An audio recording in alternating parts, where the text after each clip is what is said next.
Hello, welcome back. My name is Quinn Zender, and I'm proud to announce the new Sugar Bytes plugin, Graindad. Graindad is a real-time granular effect which can instantly record snapshots of audio to a buffer and simultaneously play them back. This dual read and write function of the buffer allows dynamic and real-time freezing, harmonizing, stretching, repitching, and all-around granular pulverization of incoming audio. Unique in the world of granular effects, recording into Graindad's buffer can be driven by sound with a multiband transient detector. This audio-triggered recording system ensures that Graindad can be fully controlled by live instrument sources. This transient system runs deep in Graindad, controlling everything from a powerful suite of randomizers down to its envelopes, LFOs, and various sequencers. Of course, this wouldn't be a Sugar Bytes plugin without deep MIDI control. Our recording system is not limited to transients alone. MIDI recording and host clock recording are also supported. Outside of being a badass granular effect, I also love to abuse Graindad as a granular synth and instrument. We'll dig into this and many more in our MIDI play mode section and with various audio examples throughout the video. Now, timestamps are going to be provided below, so feel free to skip around. There were many late nights put into this video, so if you're not feeling a section, just jump ahead and enjoy the other video series where I demonstrate different musical applications and scenarios with Graindad.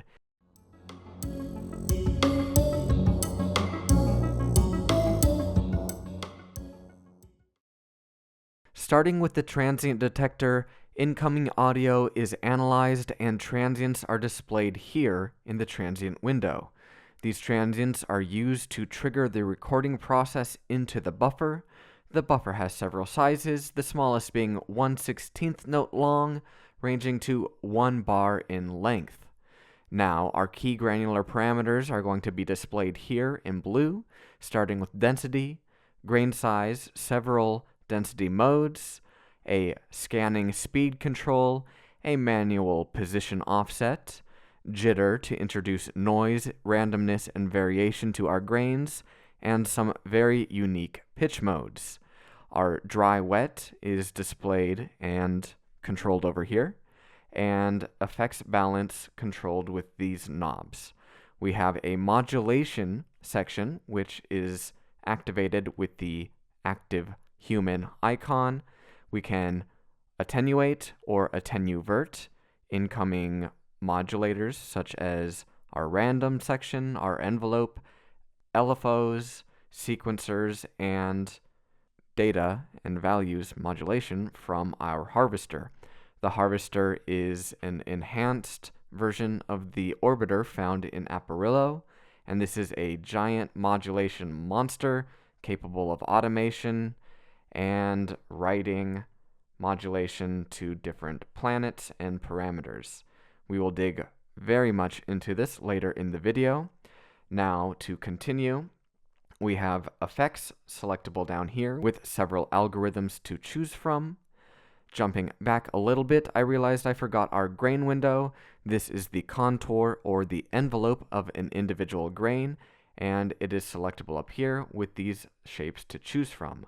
I'm going to show you a little bit what I can do when I modulate my voice with Graindad. So this is my voice just speaking. Let's do some grain modes. This is density. This is grain size. Density is the frequency. Grain size is the length. Our buffer controls how much content is recorded and scanned through with our granular controls. And then we have some very unique density modes. Let's do a small buffer. Hey.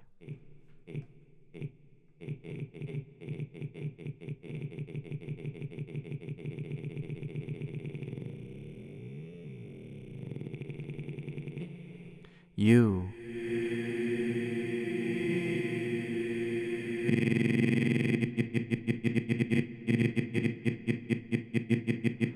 And we have some really fantastic pitch modes to play with. So,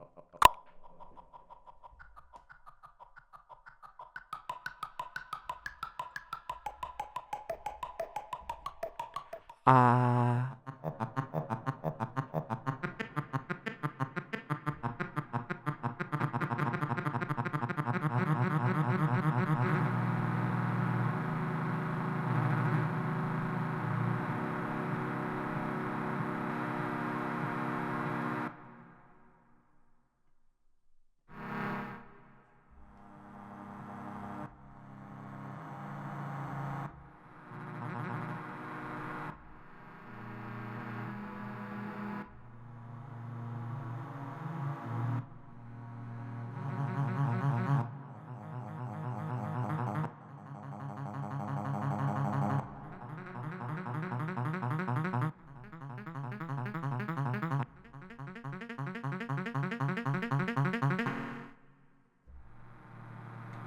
Ooh. E.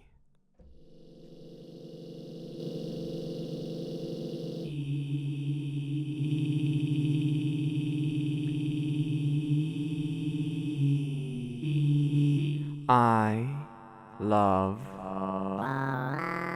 Graindad. I love Graindad. I love Graindad. I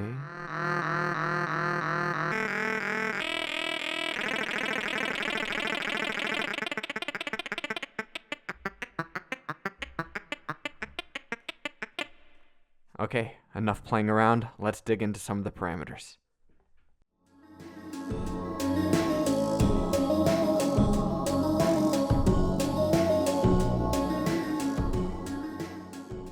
The transient detector is where incoming audio is analyzed and transients displayed as red flags or gray flags in the transient window. Red flags are recorder triggers and are used to trigger recording into the buffer. This buffer can range from 1/16th note in size up to 1 bar in length. Now, this transient detector is multi-band. With auto engaged, the loudest band will be used as the trigger for recording, and with auto disengaged, we can select a target band for detection. When I select the low band, I can isolate something like a kick drum to trigger my recording process. I will do so right now.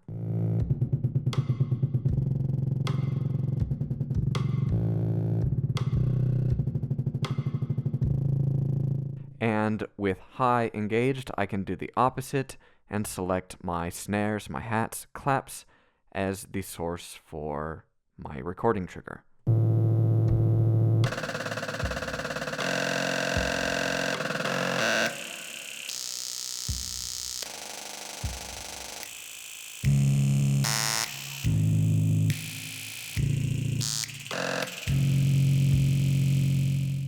We can further fine-tune this with the sensitivity knob. With high sensitivities, it is very easy to produce these triggers. With low sensitivity, the threshold is much higher, leading to fewer triggers in our transient window. So with this high band selected and a very low sensitivity, none of the highs are going to get through. As I increase this, even at the high band, it's detecting some of that high frequency content in this kick, or maybe in the reverb in this kick. The hold trigger will hold the duration of our recorder trigger for the specified length of time. So if I click play on my metronome here, we should not be getting any new recorder triggers for an entire bar. And now I should be getting recorder triggers every 16th note.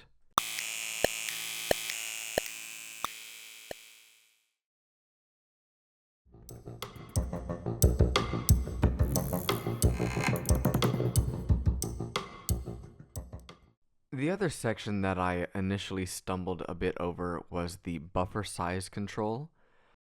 In actuality, it's quite simple. This window right here displays the recorded content in our buffer, and the controls up here determine the size of that buffer. It can range from 1/16 note short up to 1 bar long.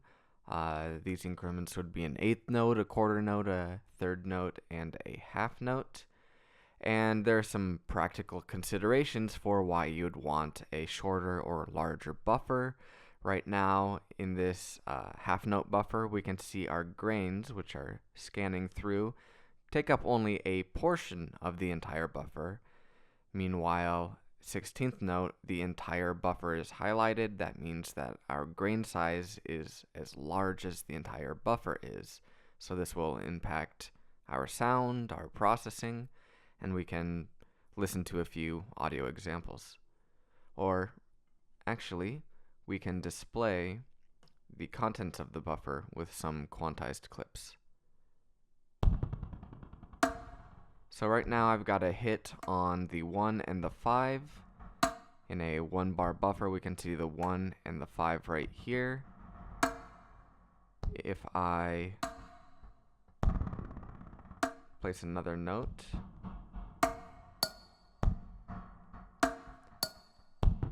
now if I shorten that buffer, not all the content is recorded at once. And if I further reduce the size,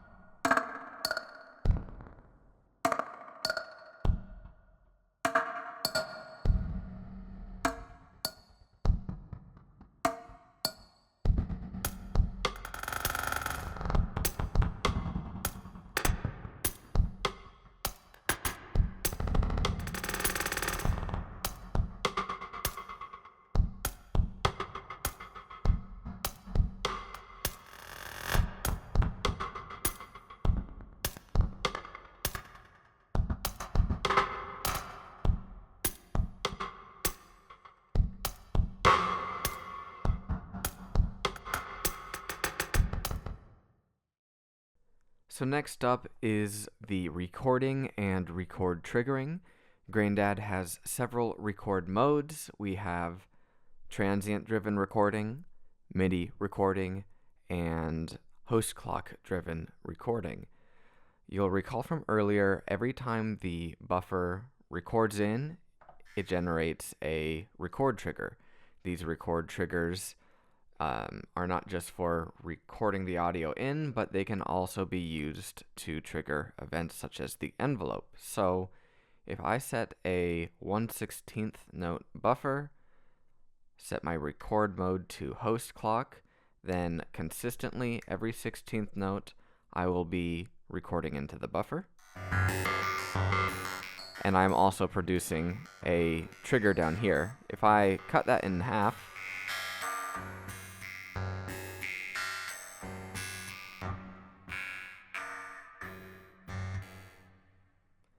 we can now see that I'm recording an entire buffer, and I get a single record trigger at the beginning of that buffer.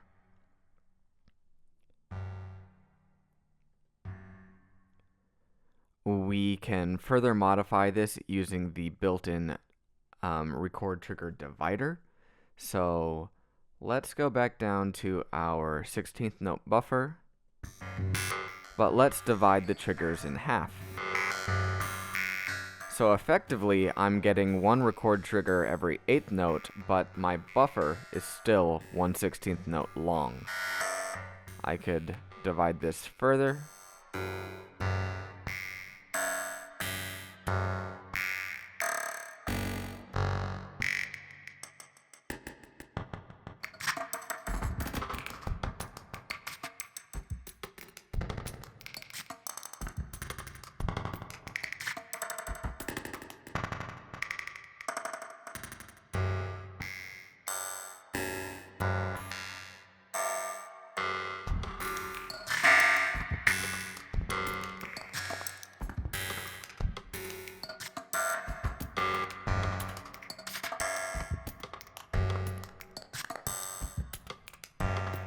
And this works equally well with the transients.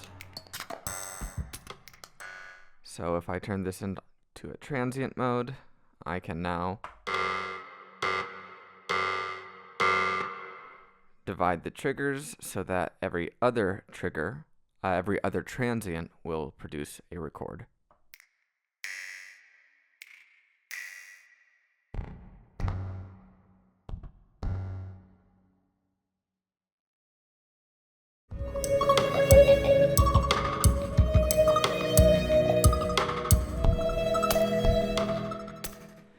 Alright, now that we understand recording, the buffer, and the transient detector, let's dig into the key granular parameters. We can begin with density. Density is basically the frequency or the rate that grains are generated. In Graindad, the lowest or the slowest density is 1, which is equal to a quarter note. The highest density of 40 is something insane like 256th notes.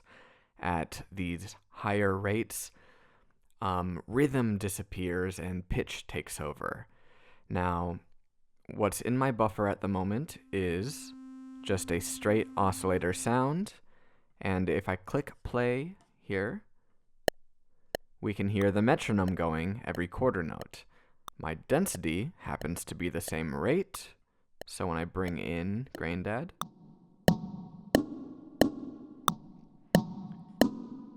if I double that, I'll now have grains generated every 8th note, every 16th, every 32nd, and soon pitch will start to be introduced.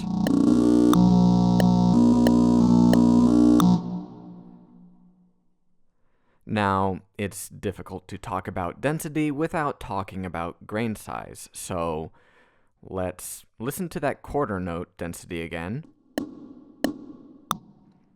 Now, right now, our grain size is at a minimum. Each grain is, our grain sizes have the same range as our density from 1 to 40. So right now, this fragment, this sliver, is a 256 note in duration. It is now, what was this, a 16th note?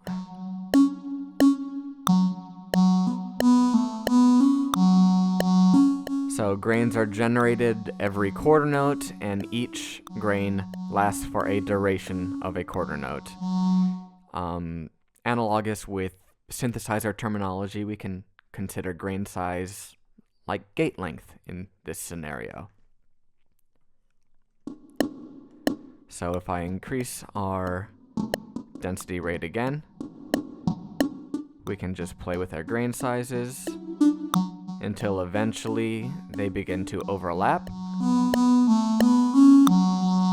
We no longer hear the rhythm of the grains because they are all overlapping with each other.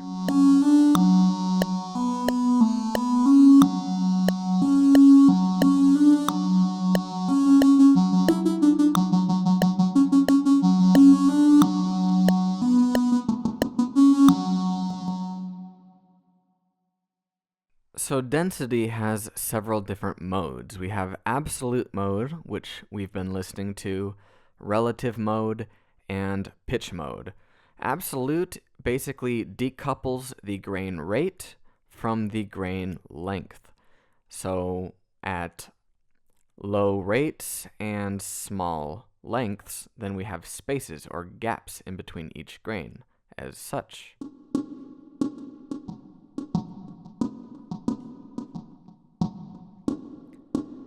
When we increase the grain size, the gaps become smaller until they begin overlapping with each other.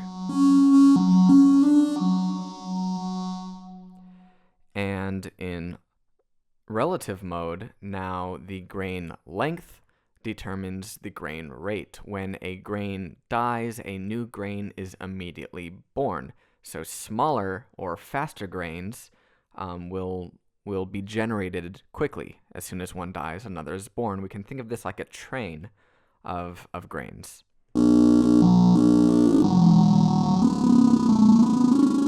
We can hear the rate of grains is slowing down as they become larger.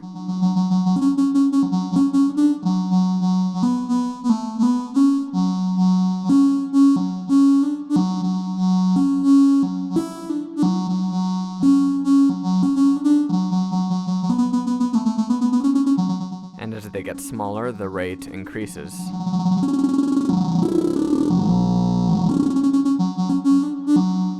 So in this mode, density becomes a frequency multiplier. So right now, grains will be generated about every 8th note. And if I multiply that by 2, 16th notes, 32nd notes,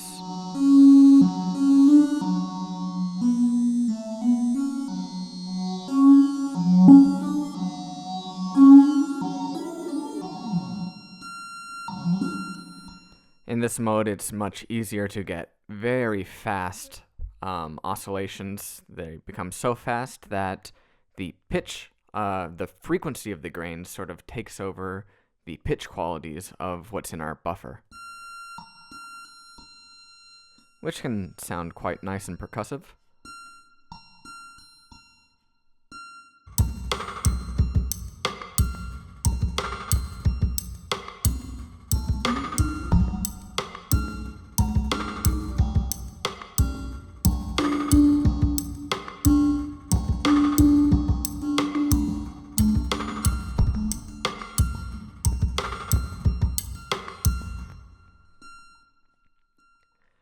And our final mode is pitch mode. Like we were just hearing, this pitch mode immediately brings us up into audio rates. So I will click play.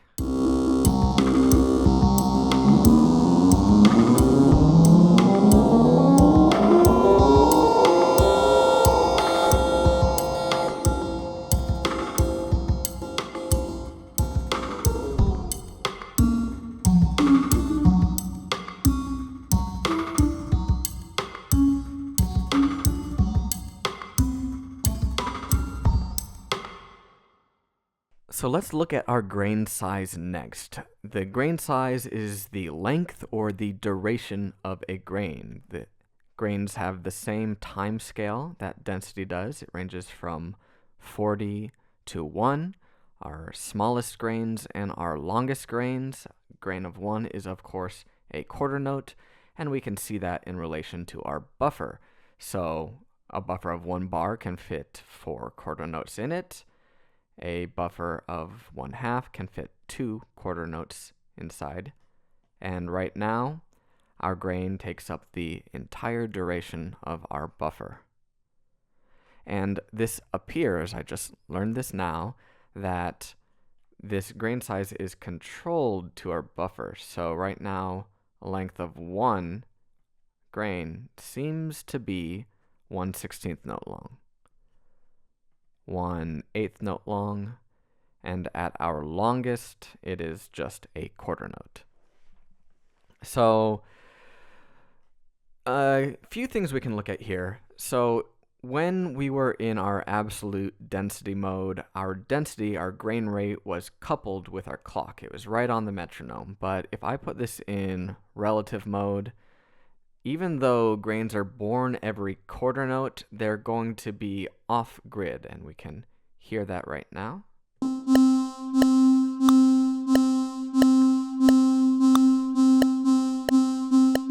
And as we adjust the grain size, we're adjusting the grain rate so we can push it and pull it more on or off grid.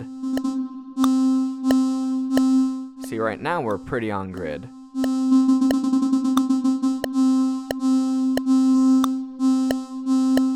And now we're about 50% off.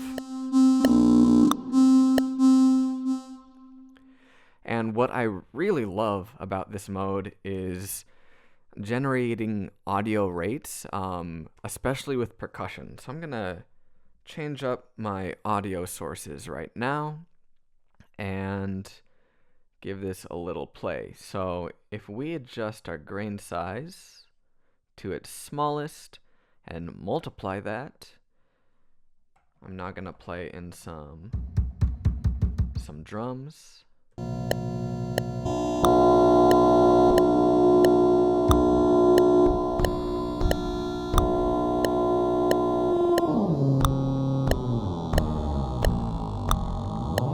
And this sounds great with the sequencer.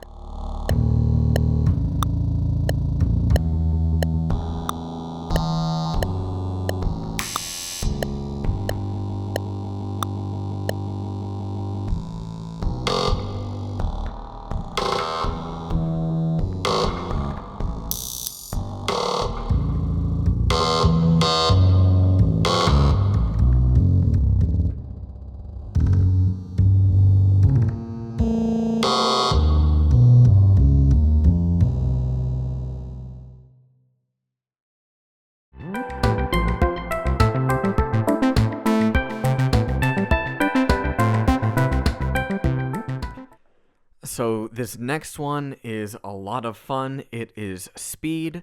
Speed is the rate that the playhead scans through the buffer. There is no real playhead, really. It's just the continual position that grains are born based on the density rate. Now, this is easier to hear and see, so let's speak into Graindad. I love Graindad.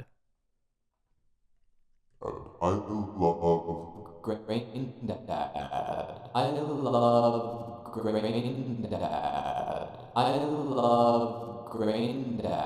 I love Graindad. I love Graindad. Love Graindad. I love Graindad. Love Graindad. Love Graindad. Love Graindad. Love Graindad. Love Graindad. Love Graindad. Love Graindad. I love Graindad. I love Graindad. I love Graindad. A, I love Graindad. I love A, B, E E E C, D, E E E E E E F,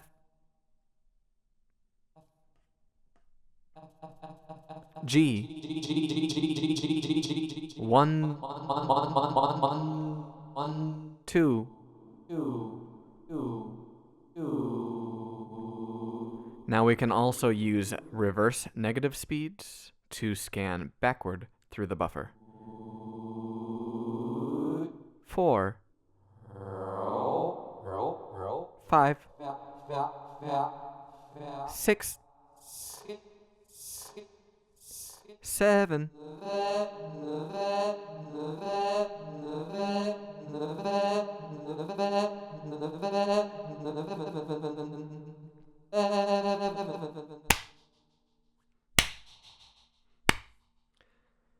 'I like that. So I'm going to put some drums in there instead.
Now, just as density and grain size are linked attributes to a grain, so are position and speed. Position and speed are more or less the same thing happening, just one is an automatic process and one is a manual process. So if I record some audio into our buffer here, do, re, mi, fa, do, la, ti, do. There we go. I can now manually scan through this. Do, re, mi, fa, do, la.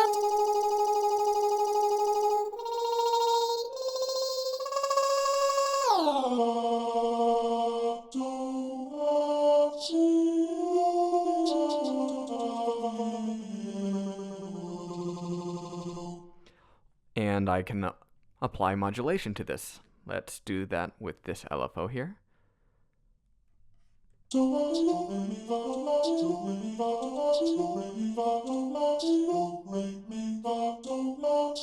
Or let's invert that and scan backwards.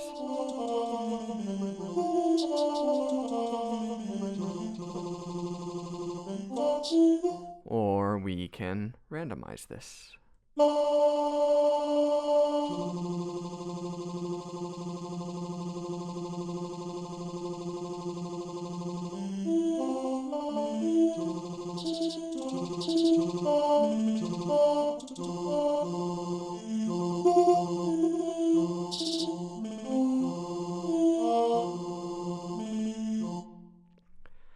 Position also happens to be the point at which the buffer begins scanning when working with speed every time a new record trigger is received. So I'm going to set this to transient. I'm going to get some drums in here, and I'm going to turn on record. And you can see now, every time a new record trigger is received, scanning occurs from the position setting. So let's try reverse scanning and pushing this position back to create a swell, a reverse swell into our hit. Do, re, mi, fa, do, la, ti. Whoa. That's something we want to mute.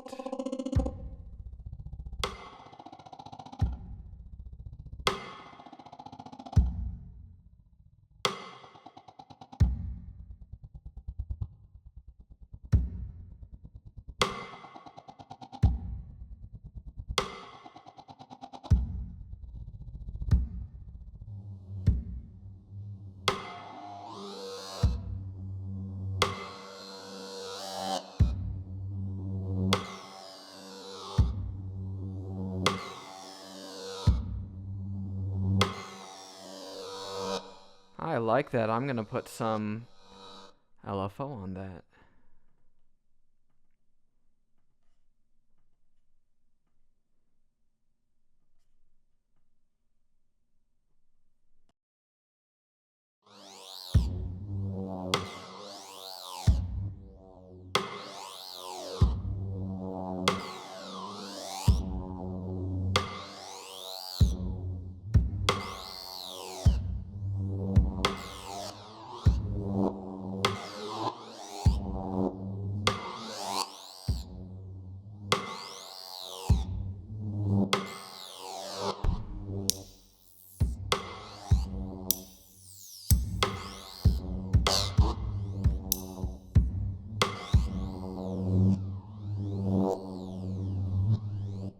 Alright, so you can see how speed and position really work hand in hand to determine the direction and the position of new generated grains.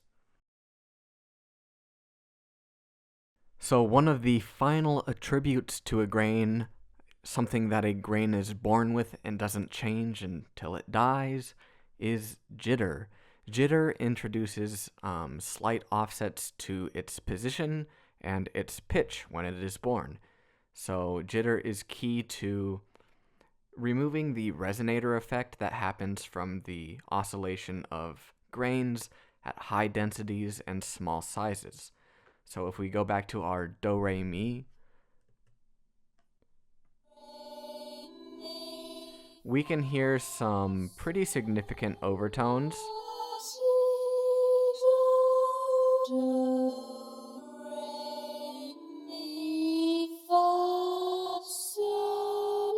Now, in order to get rid of those overtones,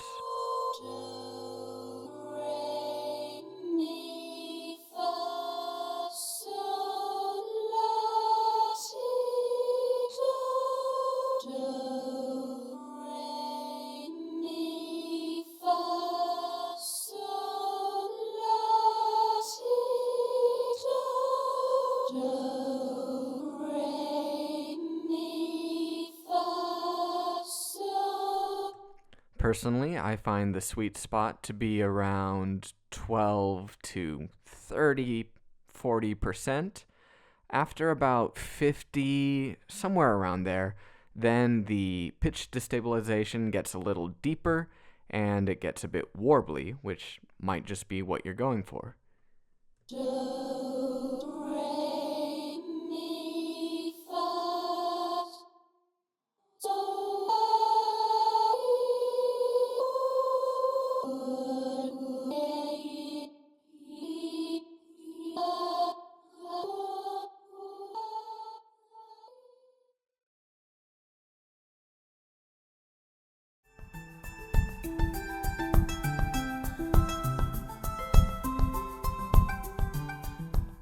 Next up, we have pitch, and this is easily my favorite parameter in Graindad. We have many modes to choose from, which allow us to scale our pitch or use MIDI to control the pitch of our grains. Unlike position, grain size, jitter, pitch is not an attribute born with a grain, so the pitch of your grain can be changed in the middle of the grain cycle, which allows you to do things like apply envelope modulation or LFO modulation to live grains. But enough talking, let's dig in and listen to some of the stuff we can do with this parameter. So I'm going to use that do, re, mi again.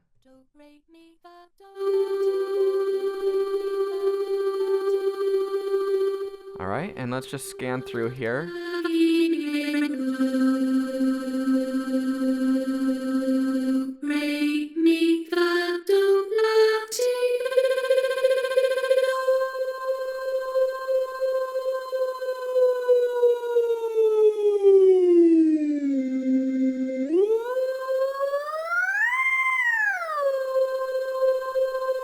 Now that's fine control. We have unquantized pitch control from minus to plus 12 semitones.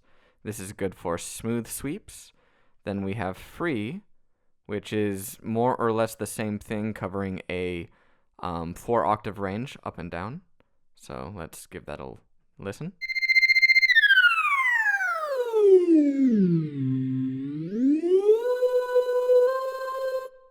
And next up we have chromatic, which is the same 4-octave range but quantized to chromatic steps. So I'm going to go down here to our first do.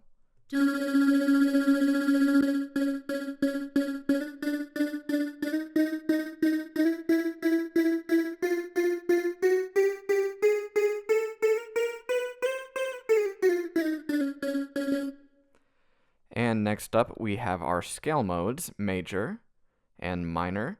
And for this, I'm going to apply some modulation, which gets really fun. Let's put some drums in here as well.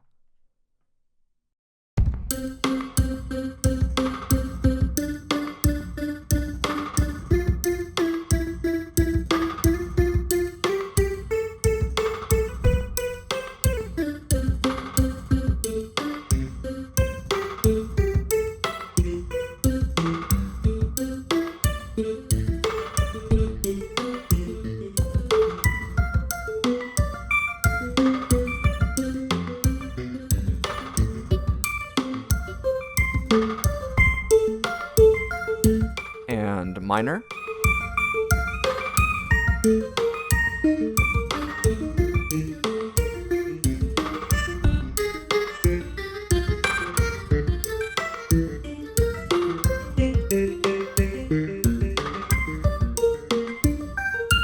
And the thing about pitch control is we can continue to offset it. Now everything still remains in scale.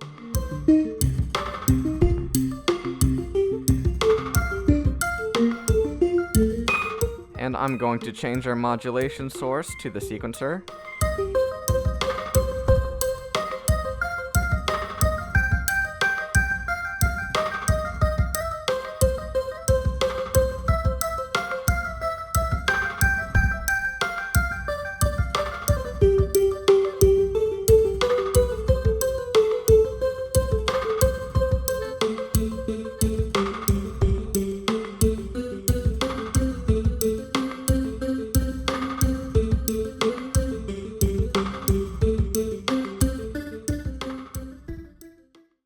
MIDI Arp is easily my favorite feature of a Graindad. This allows us to bring in polyphony.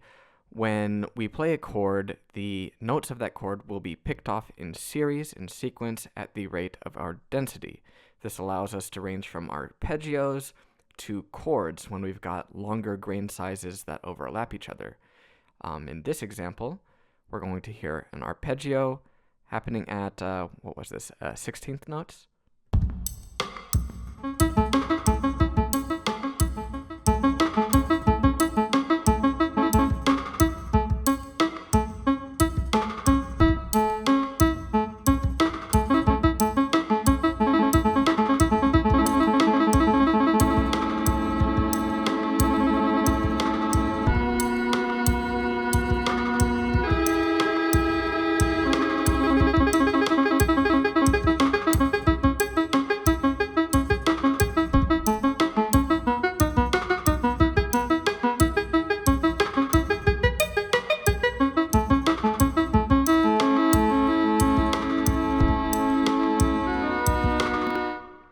So you can see when I push those grain sizes up, the grains overlap and we get just straight chords instead.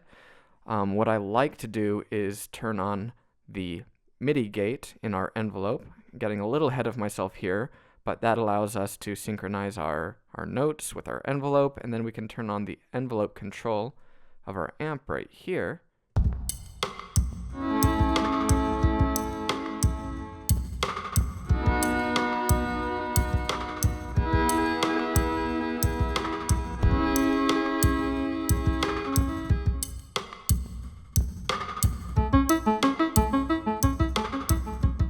So this kind of gates our arpeggio.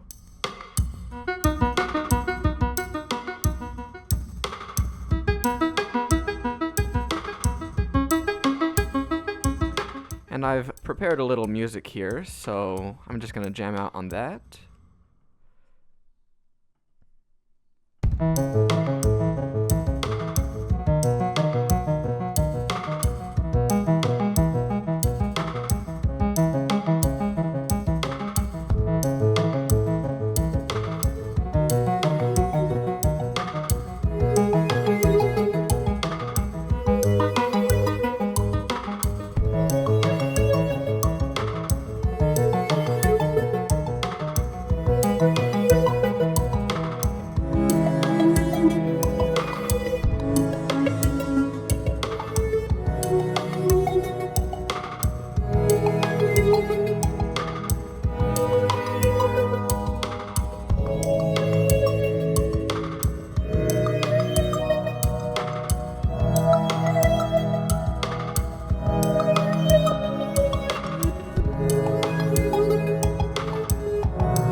we've looked at our main granular parameters, and at this time I'm going to jump around a little bit around the interface, and I'm going to begin here with our dry-wet crossfader. This is a crossfader that blends our unaffected incoming audio with the signal that has become granulated, passed through the filter, the reverb, and the delay. So here is my dry, unaffected drums. And the granulated signal, 100% wet. And with this, we can set a balance or a blend of the two. Now, if I don't want to mess with my dry level, but I feel like the wet signal is a little too high, I can take this effects level and bring it down. So this will be on the wet end of this crossfader right here. We can hear that when I bring it 100% wet. If I bring this all the way up, it just adjusts the effect level only. Now I'm just crossfading dry with a 0% effect level.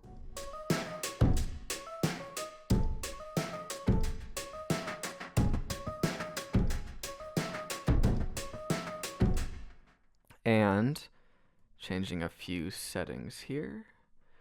Now, this dry wet has some hidden dynamics controls down here. This is a basic attack decay envelope, which is triggered either via the recording trigger or by MIDI. So I'm going to do this with MIDI right now. And this will bring the envelope up to the maximum setting that you've manually set it to. So when I turn off this clip first. Now when I play some notes,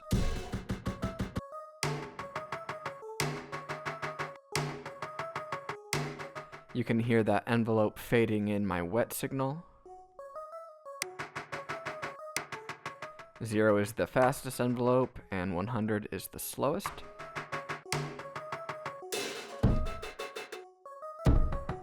Delay will delay the onset of the envelope from when you press it.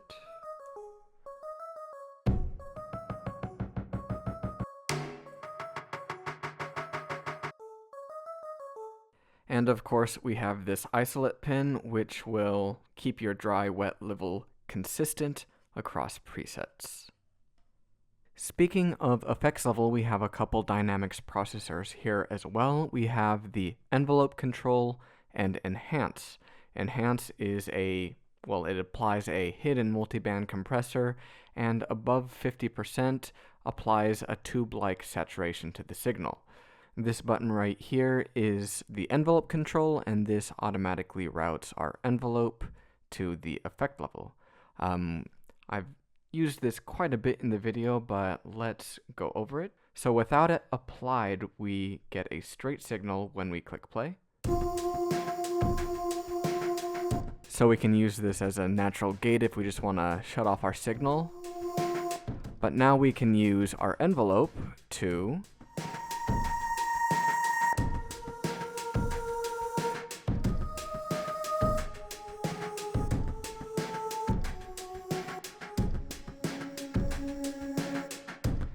and this segues nicely into our envelope section. So it's an attack, hold, decay envelope with linear and exponential curves. We have several trigger options from our trigger sequence, from our detected transients, from the MIDI gate, our external MIDI signals, and from a record trigger. So I will briefly demonstrate each. Here is the trigger sequencer. I'm going to give this a snappy little decay here.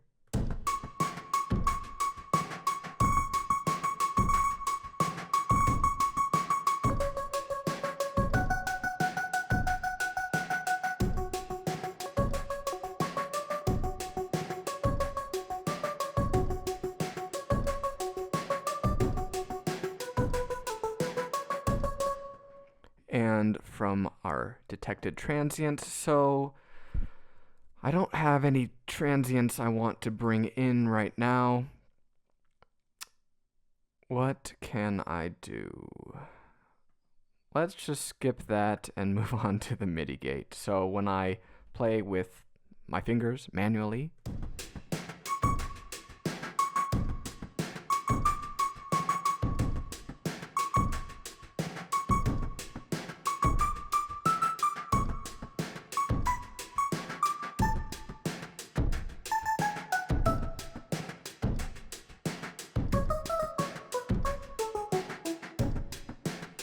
alright, that's fun. And the last one is our record trigger. So this is going to apply an envelope once every bar. So let's play that in and make a nice long envelope. Even longer than that.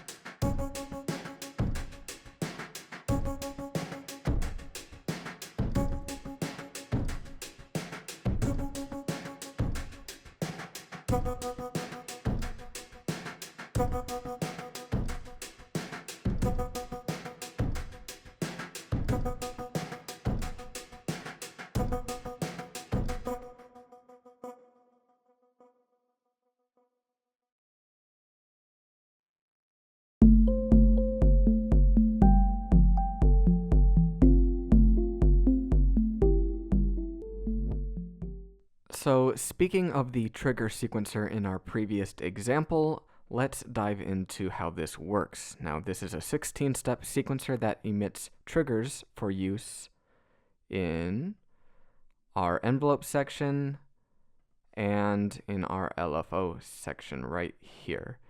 Now, this also controls our dry-wet level dynamically and allows the output of grains, the emission of grains. So we have two clock modes. We have host clock and transient advanced. And let's just dive in and play. So this is my audio source. It's just some drums. This is the affected signal. So what I want to happen is anytime one of these steps is active, then our dry-wet level is going to go up to its current setting. So let's just slam that up to 100.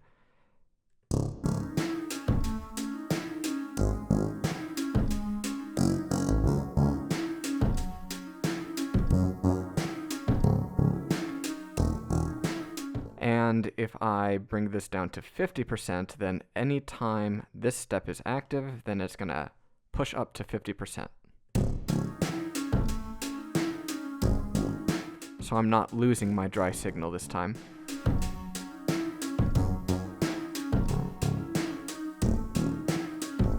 And the way emit works, it's a bit different. Anytime a step is active, now grains are output. So without any active steps, then there's no granular output. It's just dry. Doesn't matter what our effect level is, what our dry-wet is. No grains are being emitted.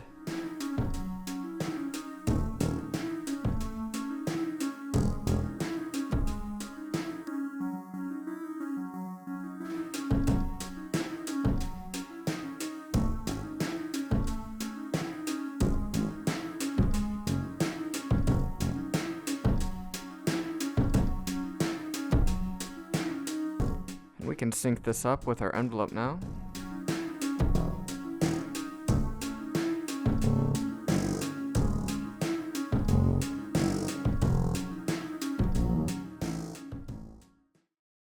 So from one sequencer to the next, this is our mod sequencer.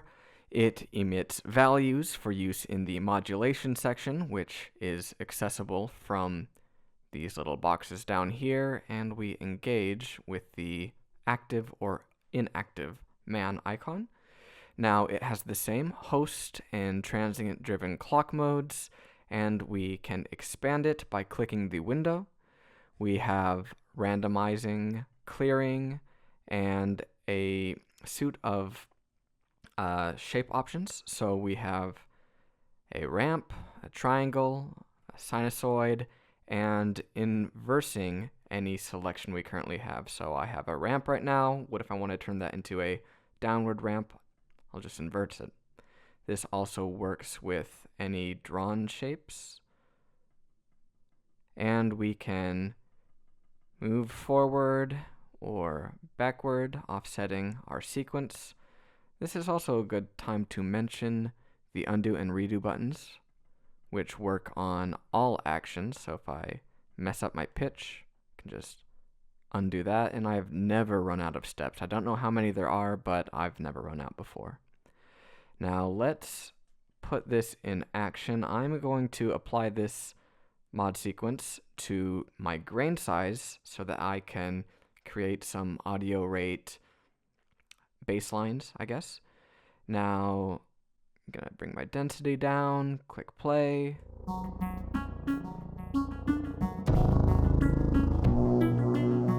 We can see now, if I put my gate on, we can see that the lower the value, the lower our grain size, and the higher our pitch. Let's get a longer envelope here.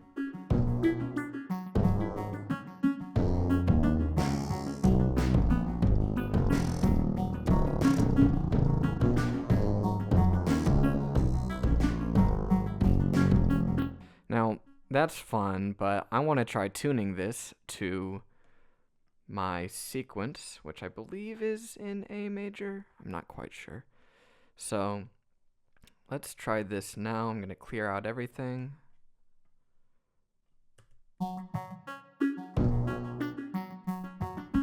Take off my gate.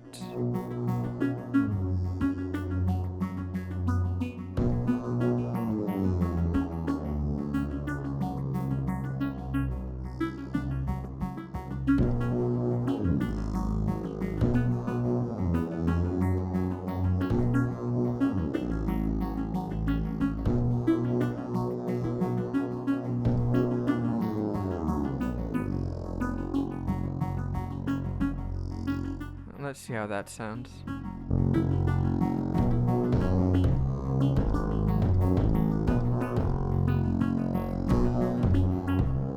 That is out of tune.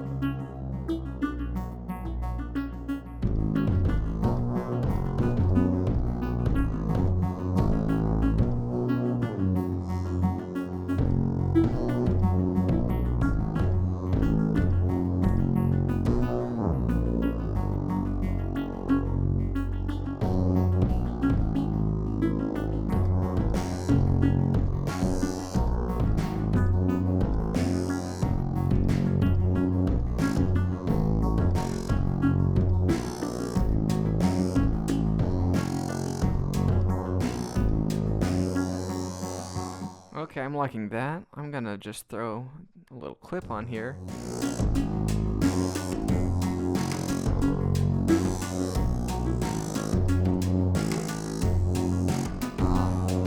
And the steps below will repeat that step for so many times. So this step is going to repeat 4 times.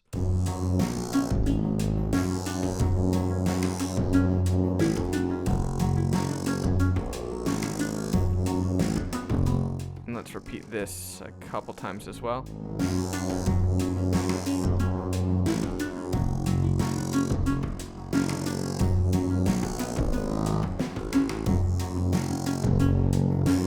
Oh, and this is also multi-length, so this can be offset from our main sequence. I did space on that.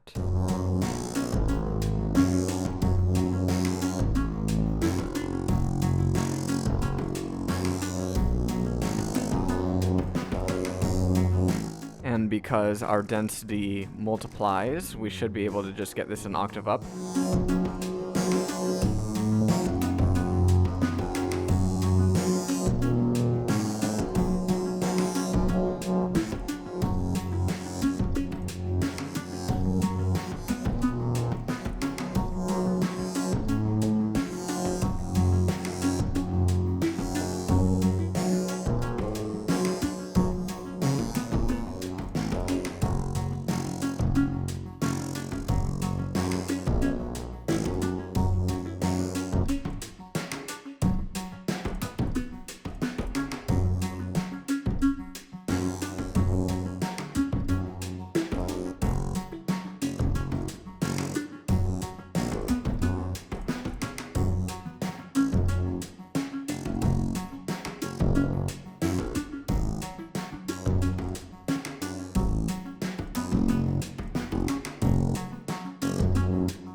Next up, let's look at our filter and the LFO. So these are our filter controls, and this is our filter modulation section. Likewise, everything we see up here with one of these attenuverters is a target for modulation. We'll get into that later. Back to the filter, we have a multimode filter here with low pass, band reject, and high pass modes. This filter is in parallel to our effect, to our granulation, so we can either mix in just a touch of that resonant goodness to emphasize some harmonics, or we can just completely slam everything through this filter and then on to our reverb and delay. Let's give it a little listen right now, doing a few filter sweeps. My raw source is just this raw oscillator tone.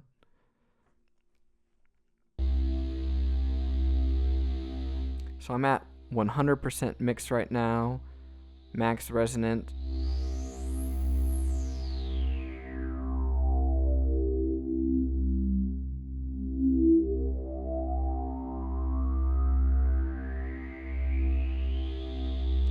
And I can back off the mix a little bit,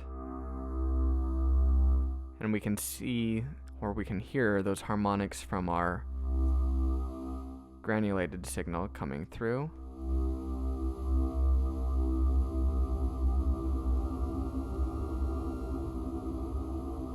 Alright, let's do our bandpass.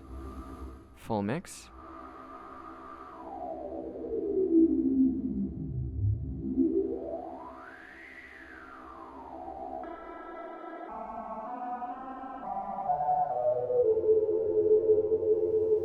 Personally, I like to just use a touch of bandpass mix. I don't like to do the whole thing.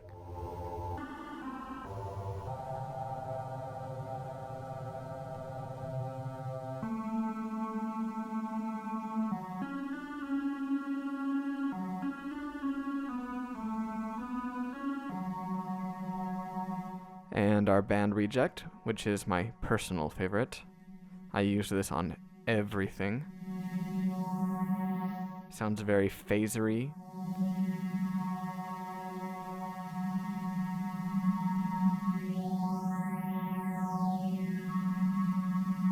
And I think that the effect is more pronounced when the mix is actually somewhere between 50%.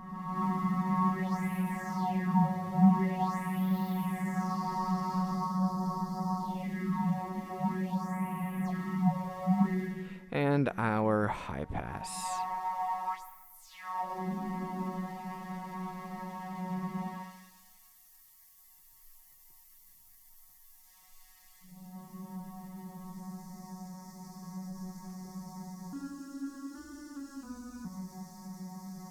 Alright, so let's mute that. We've got our filter modulation up above. This has several sources which we can route directly. We can route, well, our envelope there for one. So let's bring this to band reject, get a decay envelope, and increase the depth. This might be easier to hear with a resonant low pass.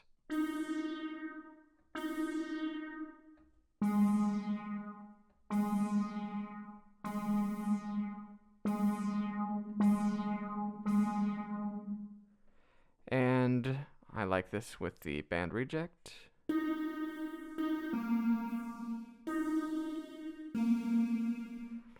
But we can change our modulation source to the LFO.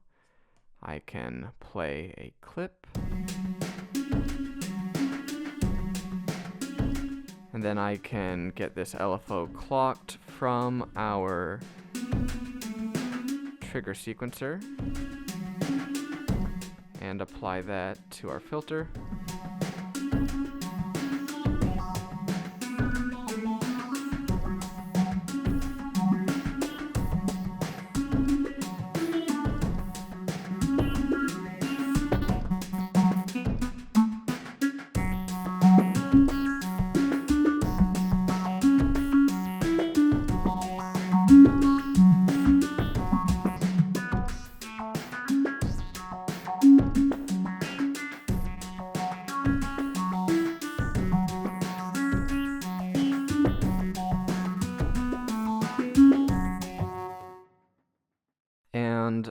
finally we can route from our mod sequencer directly to, so I'm going to turn this into a ramp and get rid of this here. Alright, let's route that, starting with our lowest value.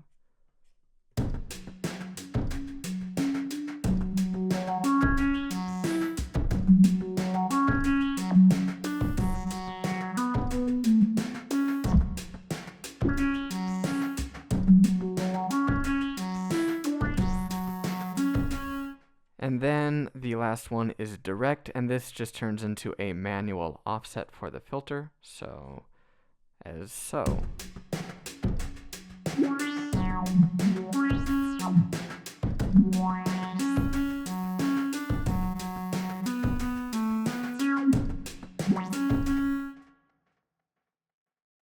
And this right here is the assign knob. It controls the mix level, the resonance of the filter, as well as our granular panning. So the purpose of this knob is to get modulation to these parameters down here. So with nothing plugged in, it turns into a manual offset. So let's give that a quick listen.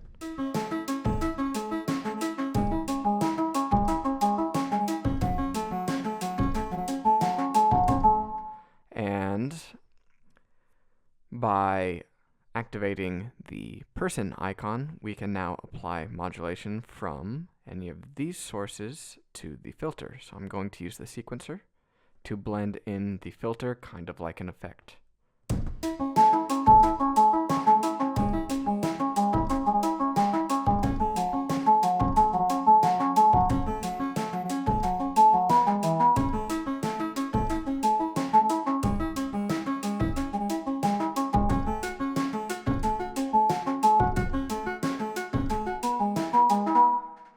And I can do the same thing to our resonance. So I'm going to have a max mix on this one to pronounce the effect.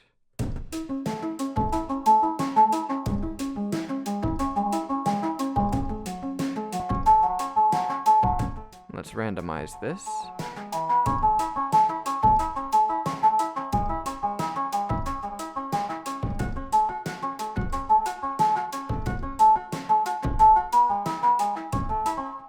Okay, but my favorite of these uses is the pan control.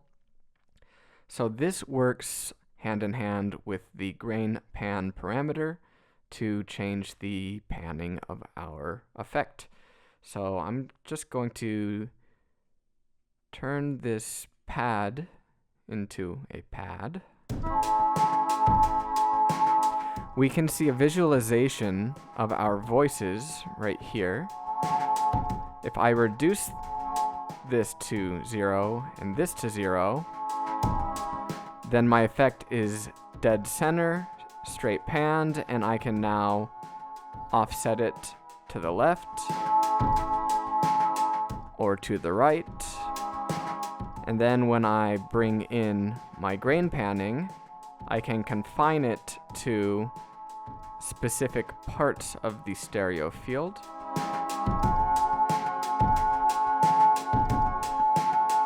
So this acts as a widener.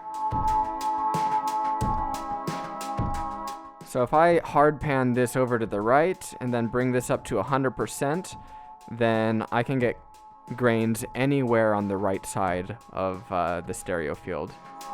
If I bring it down a bit, it'll be hard panned.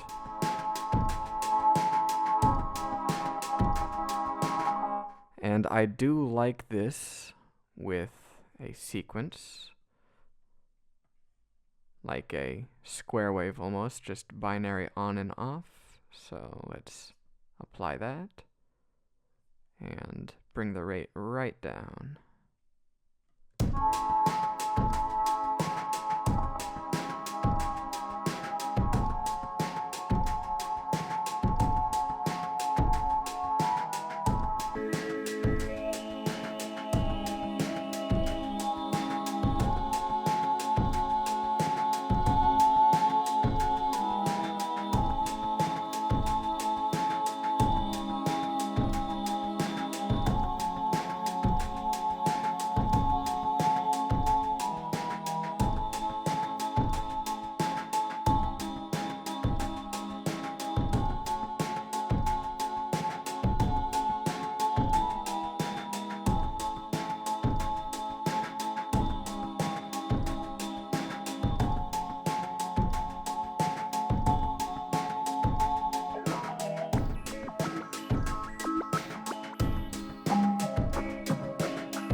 Now, it wouldn't be a Sugar Bytes app without bountiful randomization, which brings us to our random modulator. This is a clocked random value generator using the same host clock or transient trigger as our sequencers over here.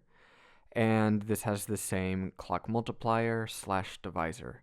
Now, all this does is it creates clocked random values, which we can access here in our modulation assign section as random unipolar or bipolar. So this is my signal here, my sound.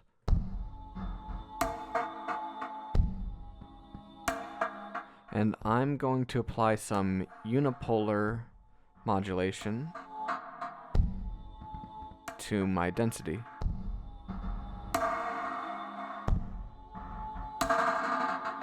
You can see that it's only going above the value. If I do bipolar, it'll go both above and below the current value. And keep it unipolar. And I'm going to increase the clock rate by 2. And I'm going to apply bipolar modulation to the pitch at the same time from the same thing.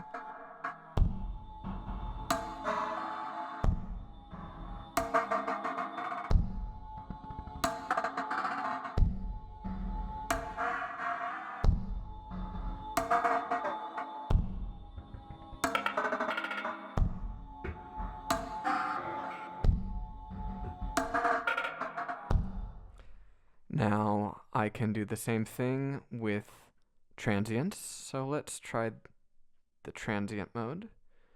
And this time, every time I play a note manually, a new random value will be generated.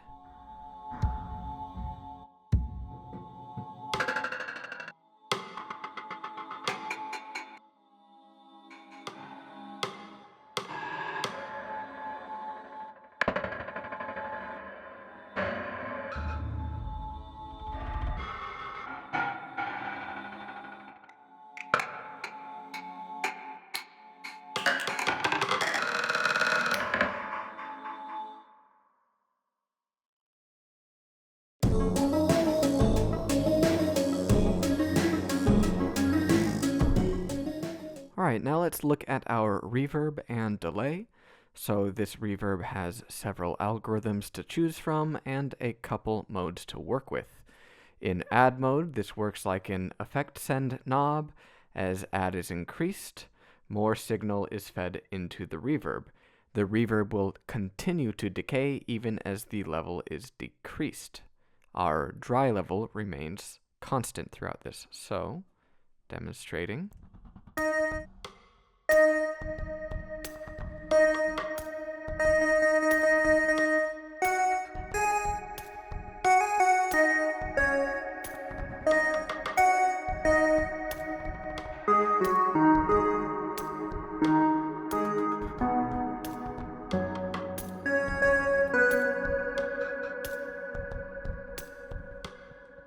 Alright, so we've still got that reverb tail. And now dry wet controls the dry wet balance. So in this mode, our reverb is constantly receiving the signal. This only fades between the dry and wet. So at 100%, this is pure reverb. Let's give it a listen.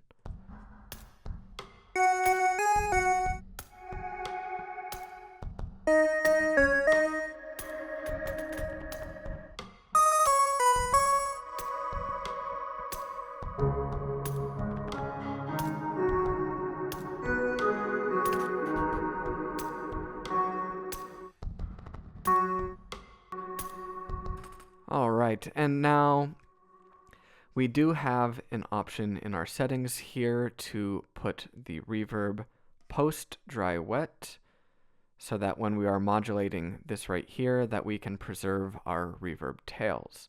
Now I'm going to use our MIDI gate to fade between the dry signal.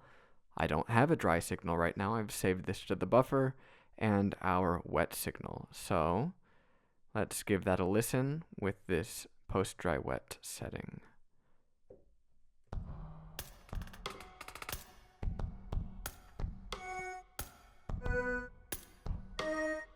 Now that's going to fade into our reverb, or rather it's going to swell in now.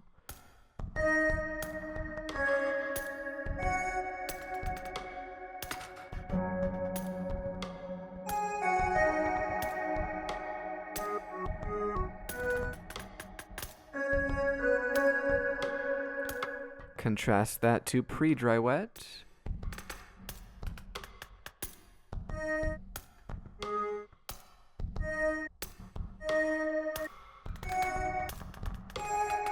Now we are gating our reverb with the dry wet level.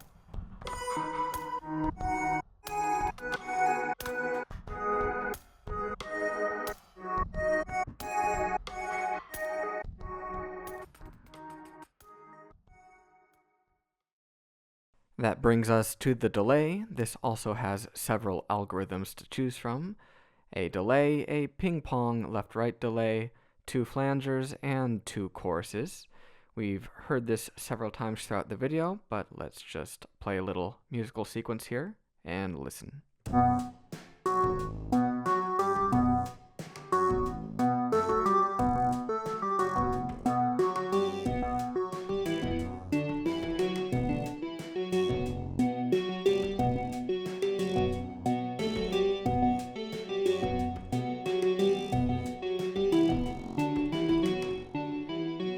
Now, one thing about our signal flow here, the reverb goes directly into the delay. So if I put this on full wet, put the algorithm to our spring, then this spring signal is going to get fed into our delay now. So let's give that a listen.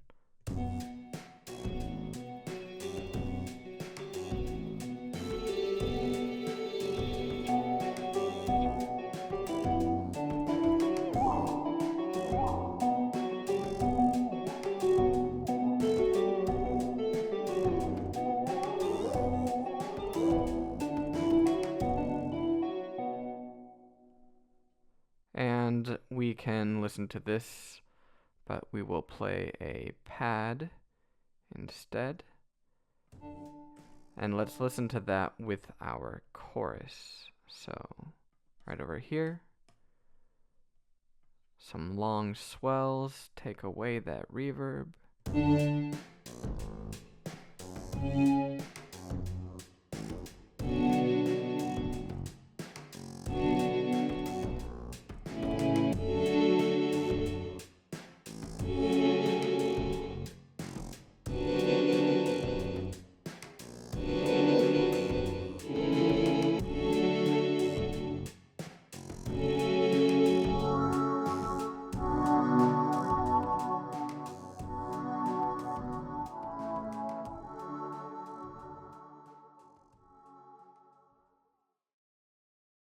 Now, last but not least is the time and rate modifier. This parameter allows us to expand or compress the time or rate of our LFOs and the different stages of our envelope. So our targets are here. If I choose my envelope decay, set it to minimum, and use a sequence to expand the rate of my decay or expand the decay time, it will sound just like this. Without modulation, it's a very short, snappy decay. And if I start to apply that modulation, you can see with every rising step, the value increases and the decay time is constantly rising. We can actually see a live readout.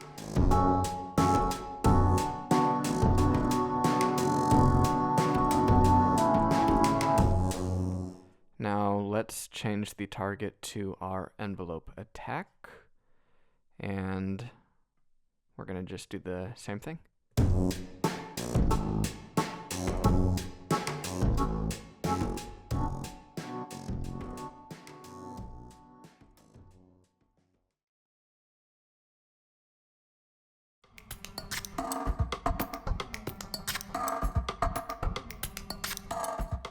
Next up, we have a powerful suite of randomizers in the random assign section. It is accessible behind these dice. We can click these 3 randomizers and apply them to the activators, to the depth, and to the modulation assign section of each parameter. And now to remove them, we simply click, or from the main page, we can do a control click to remove without opening the random assign section. So this is the sound I'm working with right now.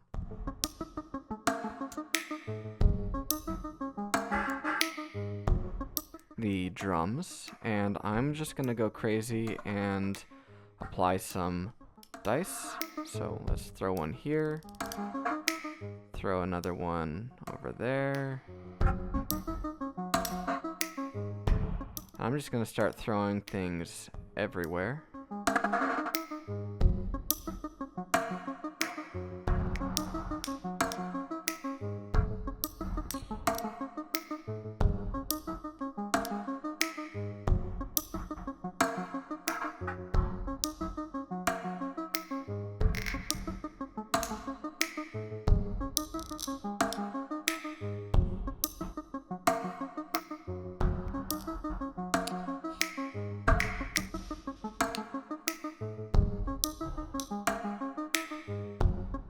And I'm gonna throw something a little bit more active in here.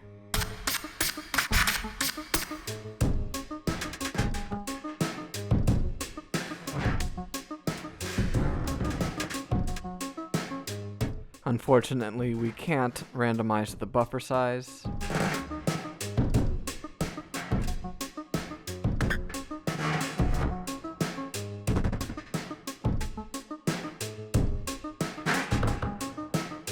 And we can change the clock multipliers as well.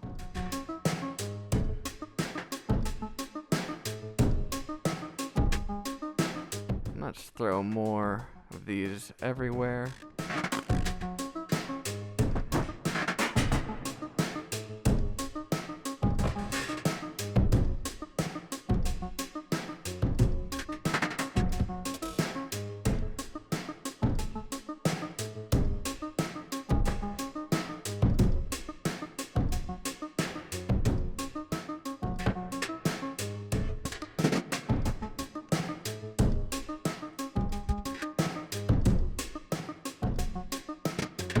And we can randomize everything here in our parameter section as well.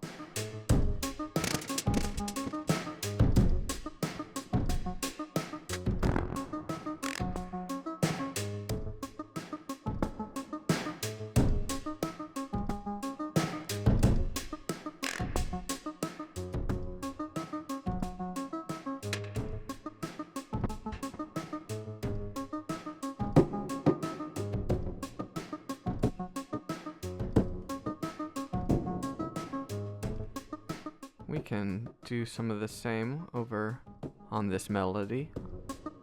I think it's no longer going to be a melody after this. And if we didn't like anything, we can just bin it. Which is what I'm gonna do with this guy over here.